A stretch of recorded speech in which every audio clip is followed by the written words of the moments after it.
los mecanismos por los cuales, por ejemplo, desencadenan una lesión renal. El día de hoy vamos a ver mecanismos patogénicos de la lesión renal aguda, la siguiente de la crónica, que ya es más corto, y vamos a ver hemodiálisis, y con eso ya estaríamos listos para el examen. Son pocos temas: es trasplante, hemodiálisis, mecanismos patogénicos de agudo, de crónico y ahí son patogénicos. El último hito solamente es historia de trasplante otra vez, pero vamos a aprovecharlo para dar algún otro tema. Tal vez reforzar hemodiálisis. Bueno, ustedes se acordarán que en la lesión renal aguda hemos revisado las diferentes clasificaciones con las que antes se abarcaba la lesión renal, desde el rifle, por ejemplo, riesgo, injuria, falla, lesión y enfermedad renal terminal. Luego vino el ACIN 1, ACIN 2, ACIN 3 y posteriormente la que utilizamos actualmente es la CARIBO, CARIBO 1, CARIBO 2, CARIBO 3. ¿Ya? Entonces, nosotros ya hacemos la clasificación de las lesiones renales en base a la CARIBO, ya es la que establece el abordaje y el tratamiento. No se olviden que va a haber una disminución de la función renal, pero esta va a ser brusca. ¿Por qué? Porque se va a producir en horas, días o aproximadamente semanas, a comparación de la enfermedad renal crónica, que era una alteración estructural y funcional con un tiempo de duración de 3 meses con disminución de la tasa de filtrado glomerular menor a 60. La aguda se caracteriza porque hay una pérdida brusca de la función renal y que se produce, pues vean ustedes, en horas, días o semanas. Mientras no sea 3 meses, sigue siendo aguda. Sin embargo, ustedes tenían de tarea en el anterior hito buscar algo que se llamaba enfermedad renal aguda. ¿No ven? ¿Por qué? Porque hay pacientes que cumplen criterios de una lesión renal aguda y que cumplen criterios de una enfermedad renal crónica. Y ahora, ¿cómo sabemos si es agudo o si es crónico? Es agudo, ¿por qué? Porque tiene un tiempo menor a 3 meses, por ejemplo. Pero es crónico, ¿por qué? Porque ya tiene una alteración estructural. ¿Se entiende? Tiene una alteración estructural, hay cambios en la ecografía, etc.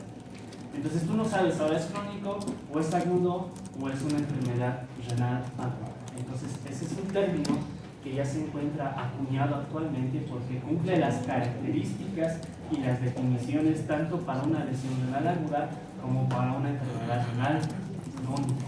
Entonces, cuando tú ya no sabes cómo clasificarlo, como ponemos enfermedad renal aguda. ¿Listo?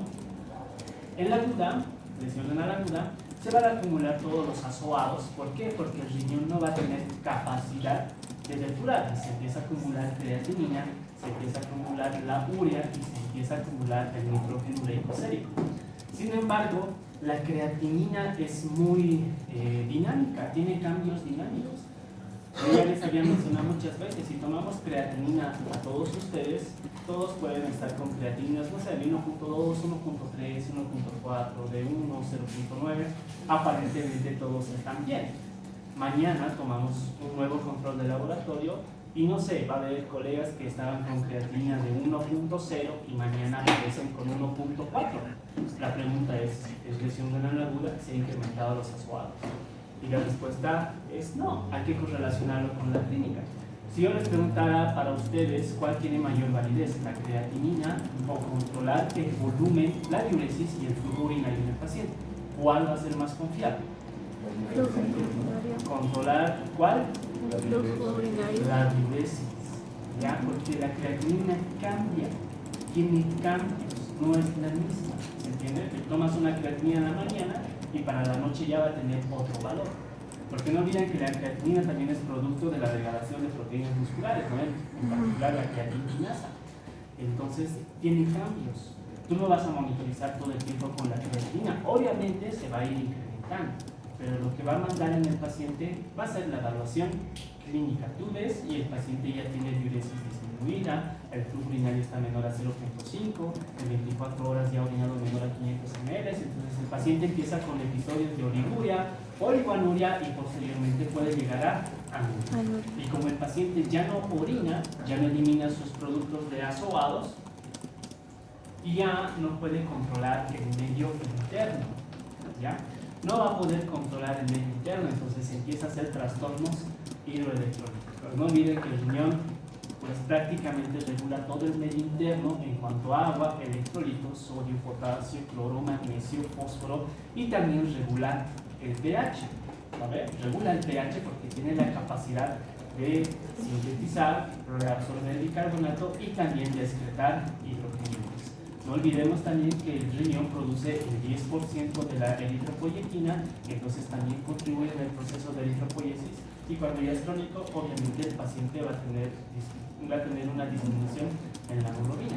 A ver, no es 10%, es 90% de eritropoyetina y 10% de hidrogenio. Ya, por eso los pacientes hacen anemia. Bueno, entonces el paciente va a tener azoados incrementados y cualquier alteración del medio interno. Ya hemos mencionado los tres grupos. Uno era prerrenal, parenquimatoso y posrenal.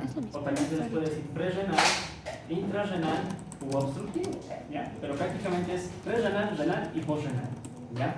De todos estos, ¿cuál era el más frecuente? La prerrenal. En segundo lugar, ¿cuál sería? El parenquimatoso, y en último también el posrenal, van en el mismo orden. Y vean que la prerrenal era secundaria a una hipoperfusión renal. Efectivamente, el flujo sanguíneo tiene la función de ¿qué? Transportar oxígeno mediante la hemoglobina, transportar nutrientes, etc. La hemoglobina también transporta gases, y si no hay buena perfusión, pues lastimosamente ese órgano va a empezar a deteriorarse en cuanto a su función y va a presentar pues manifestaciones clínicas de su afección. ¿Qué entienden ustedes por perfusión? Volumen de sangre, que es... ¿Cómo saben que el paciente está perfundido o no está perfundido?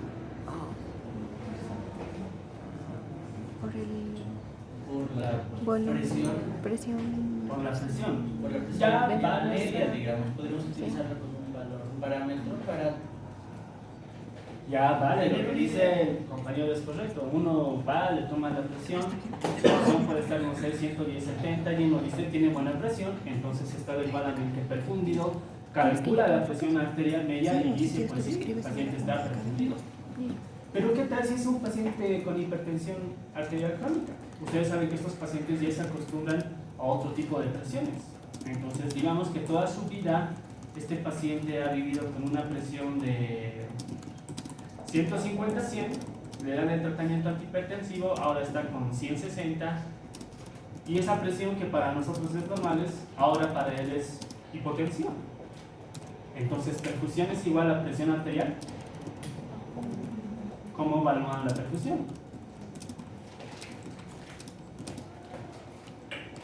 ¿Pero es el llenado capilar en los extremos distales de las extremidades? Ya, muy bien, más fino. ¿Quién es ese amigo? ¿Quién es? ¿Cómo se toma el llenado capilar? A ver, ¿dónde estás? A ver, toma mi llenado capilar. ¿Cómo se toma? ¿Así? ¿Así te lo han enseñado? Sí, es lo mismo han hecho a los chicos de tercer año que ya están en serio, ¿no? Tomar el llenado capilar, alrededor de tu mano así, ¿no? Si te agarras, así. No, es en... Sí, 2 segundos.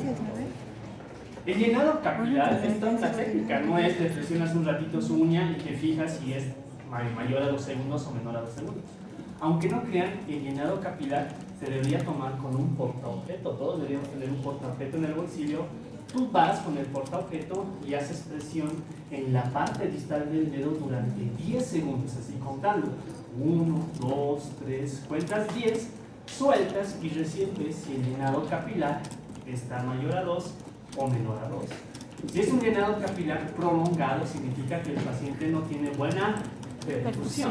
Pero si está conservado, el paciente está perfundido. Todos ustedes ya han visto gasometrías en sus prácticas hospitalarias. Y parte de las gasometrías hay uno que es particular dentro de los gases, aparte de los gases, perdón. Ustedes han visto la gasometría, ¿no? Tiene gases, tiene electrolitos, tiene hemoglobina, hematocrito, tiene todo.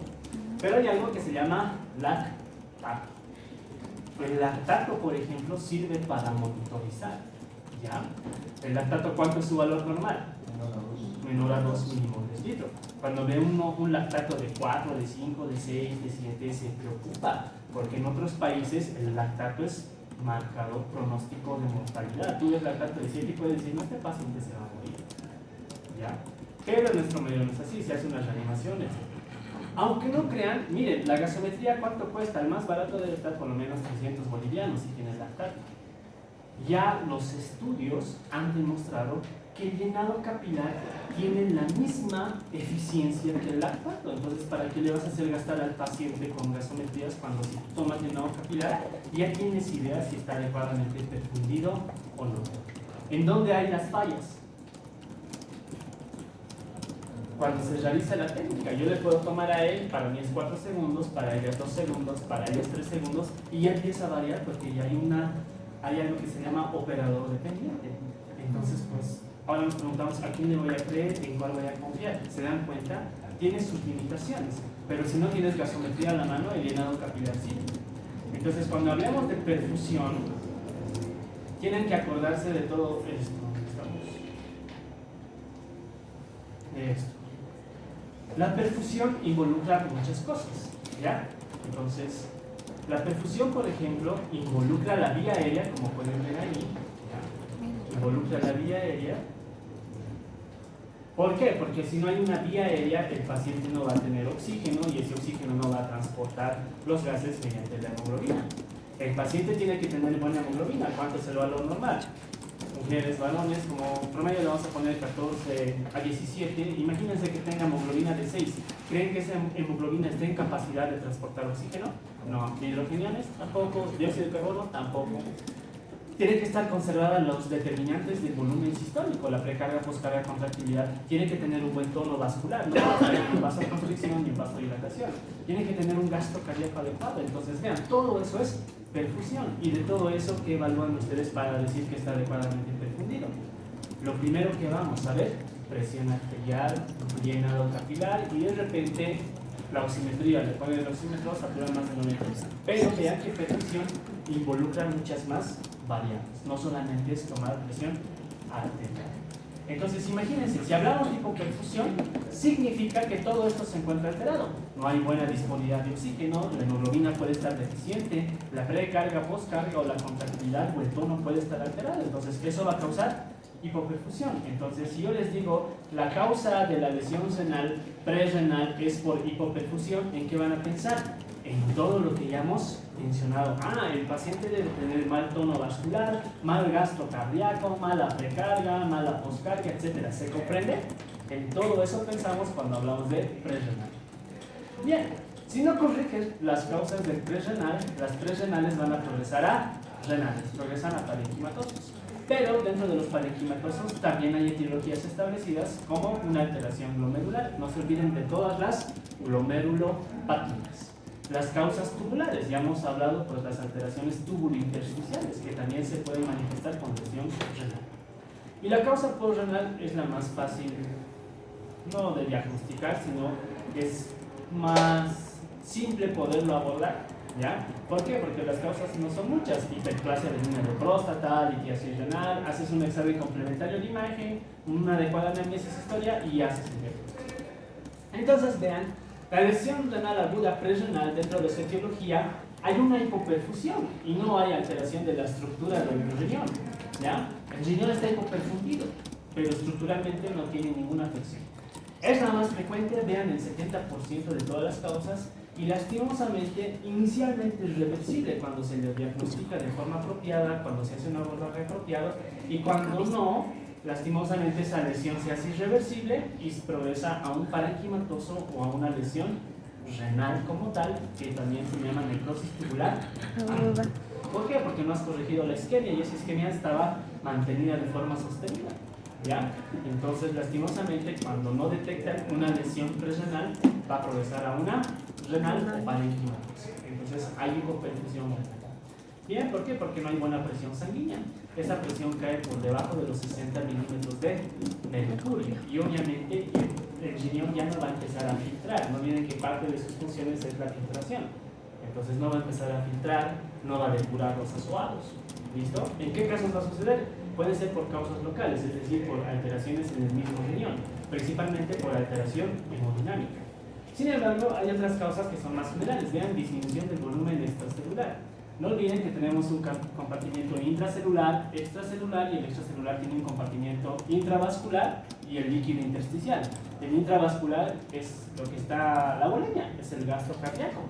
Entonces el paciente puede tener hemorragias, puede tener quemaduras, puede estar deshidratado, puede tener diarreas, tal vez el colega le ha metido mucho diurético y le ha disminuido el volumen extracelular y le ha causado hipoperfusión renal, puede pasar, ¿ya? Por eso los diuréticos no todos están indicados en las lesiones renales. Puede haber disminución del volumen intravascular efectivo, ¿ya? Gasto cardíaco por insuficiencia cardíaca, hipertensión pulmonar, taponamiento cardíaco o tromboembolismo pulmonar, efectivamente, presencia de líquido en el tercer espacio por pila intestinal, pancreatitis, peritonitis, ascitis, hipoalbuminemia, cirrosis hepática, síndrome nefrótico, malnutrición. ¿Esto por qué? Porque como no hay proteínas, las proteínas tienen que generar presión oncótica a nivel intravascular y el líquido empieza a fugar al tercer espacio y pues obviamente el líquido intravascular disminuye y no hay buena transfusión. O el paciente se encuentra en hipotensión arterial. Esto a grandes rasgos. Si nosotros empezamos a analizar dentro de la hipovolemia, deshidratación, ¿ya? No es correcto decir el paciente tiene piel y mucosas deshidratadas. La deshidratación ya es un diagnóstico, doctores, ¿ya? Lo correcto es decir piel y mucosas secas. ¿Listo? Si dicen deshidratadas, no va a decir, pero eso es diagnóstico. Y si está deshidratado, ¿qué grado de deshidratación es? ¿Leve, moderada, severa? Entonces no pueden dar diagnósticos. Por eso tampoco pueden poner fiebre como motivo de consulta. La fiebre es un diagnóstico. Se pone alzas térmicas, etc. ¿Ya? Entonces, la deshidratación puede ser secundario a otro tipo de situaciones, como los vómitos, las diarreas, los diuréticos y las quemaduras. ¿Ya? Puede ser también secundario a hemorragias o puede ser por atrapamiento en terceros espacios como las citis. Los vómitos efectivamente pierde agua. Las diarreas también pierde agua. Las diarreas es mucho más importante en pacientes pediátricos, por ejemplo, porque los pacientes pediátricos ustedes saben que tienen que manejar la famosa sal de rehidratación oral. Y hay esquemas, ¿no? El plan A, el plan B, el plan C. Tienen que saber si le van a mandar a la casa, si lo van a internar de forma ambulatoria o si realmente requiere hospitalización. Porque si no manejan esa diarrea de forma adecuada, el paciente pediátrico se puede complicar. ¿Ya? Los diuréticos, no se olviden, cualquier diurético, las tiacidas, los diuréticos de asa, ahorradores de potasio, antagonistas de mineralocorticoides, el mannitol, por ejemplo, que hace cambios de osmolaridad, inhibidores de la anhidrasa carbónica, todos van a incrementar la diuresis del paciente y cuando pierde mucho líquido por orina, pues disminuyes obviamente la bulimia y le vas a causar deshidratación. Las quemaduras se caracterizan igual porque el paciente queda totalmente deshidratado, ¿ya? Es un mecanismo traumático, puede ser físico, químico, eléctrico. Las hemorragias, obviamente, y todas las hemorragias vienen desde accidentes de tránsito, politraumatismos, trauma de tórax cerrado, trauma de tórax abierto. En el mismo quirófano se puede complicar cuando operan y de repente sangran la mitad, 2.5 litros, etc. Y mucho depende del manejo durante el caso operatorio. Atrapamiento al tercer espacio, cualquier condición de edema, insuficiencia cardíaca, síndrome nefrótico, ascitis. Entonces ahí hablamos netamente de edema. El paciente tiene bajo gasto cardíaco, ya puede tener una insuficiencia cardíaca, puede tener infarto agudo de miocardio, puede tener arritmias, puede tener taponamiento pericárdico, puede tener tromboembolismo pulmonar. Una más, los dos ahí que están viendo su celular y se van, ellos, ¿qué se llaman esos dos? ¿Ustedes prefieren irse o qué? ¿Estás con tu audífono? ¿Están viendo porno? ¿Qué están haciendo? Si quieren su relajo, se van, ¿ya? Sí, seguí. Puede ser por vasodilatación periférica, porque el paciente puede estar en estado de choque séptico. No olviden que la sepsis genera choque séptico en algunos casos. Y como liberan gran cantidad de citocinas, las citocinas causan vasodilatación y obviamente va a bajar la perfusión. O al contrario, puede ser por vasoconstricción renal, se contrae demasiado la arteriola aferente y eso va a disminuir la presión infraglomerular. ¿En qué casos? Por ejemplo, en el síndrome hepatorenal. Ustedes ya han buscado en su primera tarea, en el segundo hito, clasificaciones del síndrome hepatorenal. Es cuando hay una lesión renal aguda o falla renal secundario a un problema hepático. ¿Listo? Y si han buscado, uno de las clasificaciones tiene mayor mortalidad que el otro. El tipo 1, el tipo 2, de esos cuales se muere más. Lo saben en sus tareas. Por eso es importante saber criterios. Iatrogenia, a veces cuando das demasiados medicamentos vasoactivos a altas dosis, puedes causar esto, una vasoconstricción tan severa que disminuye la perfusión. O la pérdida de la regulación del flujo sanguíneo renal. ¿Por qué? Vean, algo muy frecuente utilizado en nuestro medio son los AINES, ¿ya? Es de venta libre, todos se meten paracetamol, se meten metamisol, se meten ibuprofenos, se meten ketorolatos, ketoprofeno, es de venta libre, ¿ya?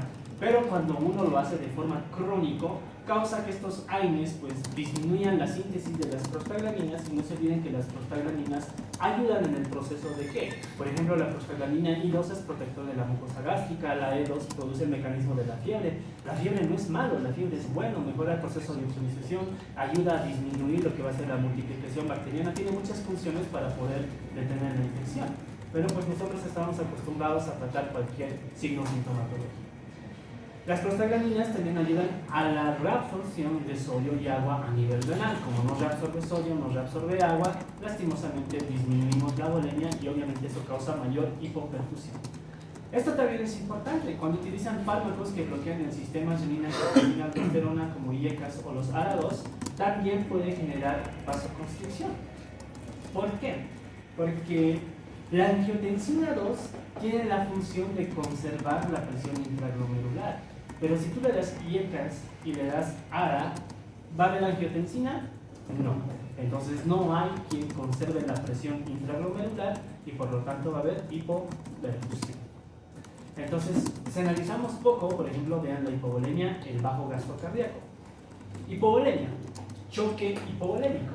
Hay una pérdida de volumen que puede ser sanguíneo, puede ser total, puede ser parcial, puede ser hemorrágico o no puede ser hemorrágico. Cualquier choque hipovolémico va a condicionar una perfusión inadecuada y obviamente esto va a ser secundario a la pérdida de volumen. Por ejemplo, vean, este círculo negro va a representar el continente, es decir, el vaso sanguíneo, y lo que el contenido, aquí va a ser sangre y aquí va a ser agua. Nosotros podemos perder la volemia por hemorragias o por perder netamente agua. En el caso del choque hipovolémico hemorrágico traumático es bien fácil, todos se imaginan, choque hipovolémico hemorrágico traumático. Secundario, un trauma puede ser una fractura expuesta, puede ser un tórax inestable, puede ser un trauma de abdomen abierto, puede ser un traumatismo perencefálico abierto, fácil de identificarlo, ¿eh? Ya. Puede ser un hemorrágico no traumático. ¿Quién me puede dar un ejemplo? Hemorragia no traumática. Alteraciones de coordinación. Es que tú me estás diciendo coagulopatía, pero la coagulopatía puede y no puede sangrar. ¿Eso qué causa? ¿Qué sería ese diagnóstico? Hemorragia digestiva. La hemorragia digestiva, por ejemplo, no es traumático. Puede haber úlceras, puede haber varices esofágicas, úlcera en el duodeno, en mucosa gástrica, etc. ¿Es hemorragia? Sí. ¿Causa choque hipovolémico? Sí. ¿Es traumático? No. Choque hipovolémico puro, cuando se pierde netamente agua. Un ejemplo, diarreas, vómitos. Ahora le pregunto, causa del choque hipovolémico traumático. Las quemaduras. ¿Las quemaduras causan pérdida de sangre? No, netamente pierdes agua. Tú pierdes agua. Por eso les han enseñado a ver la fórmula de Parkland, por la superficie corporal quemada, etcétera, para poder hidratar al paciente. ¿Ya? Eso es en cuanto a la volemia. Si el paciente tiene bajo gasto, ya tiene que pensar en que estamos en un contexto probablemente de choque cardiogénico. ¿Ya? ¿Por qué? Porque el corazón no tiene capacidad para bombear un buen flujo sanguíneo. ¿Ya? Pero ustedes creo que tienen la idea que cuando escuchan choque cardiogénico, lo primero que les viene a la mente es infarto de miocardio. Lo primero, y no está mal. De hecho, la primera causa del choque cardiogénico es infarto agudo de miocardio. Vean, isquemia, miocarditis, todo eso que causa alteración de la contractilidad. Como se infarta, se pierde masa muscular, esa masa muscular ya no se contrae y pues, obviamente va a causar una falla de la bomba. Pero vean, no solamente es eso, puede haber alteración en el sistema de conducción. Si el paciente está muy bradicárdico, es decir, que su frecuencia cardíaca baja. Imagínense un paciente con frecuencia cardíaca de 30, de 35 latidos por minuto. ¿Creen que tenga buen gasto cardíaco? No. ¿Creen que tenga buena presión arterial? Tampoco. Entonces eso va a causar hipoperfusión. La taquicardia, lo propio, el corazón late tan rápido que no tiene un buen tiempo de sístole ni de diástole y por lo tanto pues tampoco va a tener buena perfusión. O puede tener bloqueos también. El aparato valvular, cuando se rompe por ejemplo las válvulas o las valvulopatías agudas o el paciente tiene endocarditis, puede haber rupturas centrales. Los choques cardiogénicos son muchas situaciones, pero la principal siempre hablamos del contexto de síndrome coronario agudo, infarto. Aquí perdemos volumen, aquí falla la bomba y ambos condicionan en estado de hipoperfusión. Cuando hablamos de vasodilatación periférica, hablamos del choque distributivo, es decir, el principal, el choque séptico. Y choque séptico no es nada más que una sepsis con hipotensión, que a pesar que tú le das líquidos, lastimosamente no mejoras la perfusión y necesitas ¿qué? Vasopresores y lastimosamente tiene un lactato mayor a 2. Eso es choque séptico. Un paciente que tiene sepsis, que tiene hipotensión, lactato mayor a 2, no responde a los líquidos y ¿qué hay que darle? Vasopresores. Eso es, ¿qué vasopresores? Le puedo dar noradrenalina, adrenalina, dopamina. La noradrenalina es el gol estándar para todos los estados de choque. En cambio, por ejemplo, en la vasoconstricción renal hemos indicado que puede ser iatrogénico. A veces cuando utilizas dosis muy exageradas de estos mismos medicamentos causas mucha vasoconstricción a nivel de los vasos renales que también condicionas hipoperfusión. Y la pérdida de la autorregulación cerebral, no lo olviden que es por utilización de AINES, IECAS y ARAS. ¿Ya? Entonces, por ejemplo, cuando ustedes utilizan IECAS o ARAS, prácticamente tienen la función de bloquear al sistema renina, angiotensina, aldosterona. No olviden que el principal estímulo para que el riñón libere renina es esto. Vean, disminución del transporte del cloruro de sodio, disminuyen la presión arterial en la arteriola aferente, puede ser por un efecto beta-1 adrenérgico y por lo tanto liberan renina, y esa renina tiene que causar la liberación a nivel hepático de la angiotensina, o que no se convierte en angiotensina 1 y la 1 se convierte en angiotensina 2 mediante la enzima convertidora de angiotensina a nivel pulmonar. Entonces los IECAS, ¿dónde bloquean? Aquí. Esta angiotensina 2 tiene dos tipos de receptores, AT1 y AT2. La AT1 te aumenta la resistencia, te aumenta la presión, causa mayor proliferación, causa mayor mitosis y remodelamiento cardíaco. ¿Por qué queremos bloquear a los ARAS, por ejemplo? Para que estos receptores ya no estén hiperfuncionantes y evitemos las complicaciones crónicas, por ejemplo, de la hipertensión. En cambio, el AT2 es más protector. Pero si tú bloqueas IECAS o ARAS, vas a alterar prácticamente lo que va a ser la pérdida de la autorregulación del flujo sanguíneo cerebral. En cambio, los AINES, ustedes saben que pueden ser prostaglandinas, trombosanos, leucotrienos, lipoxinas, y muchos de ellos tienen que ayudar a la reabsorción de sodio y agua. Tú cortas mediante los AINES esta vía de la citoxigenasa y lastimosamente disminuyes la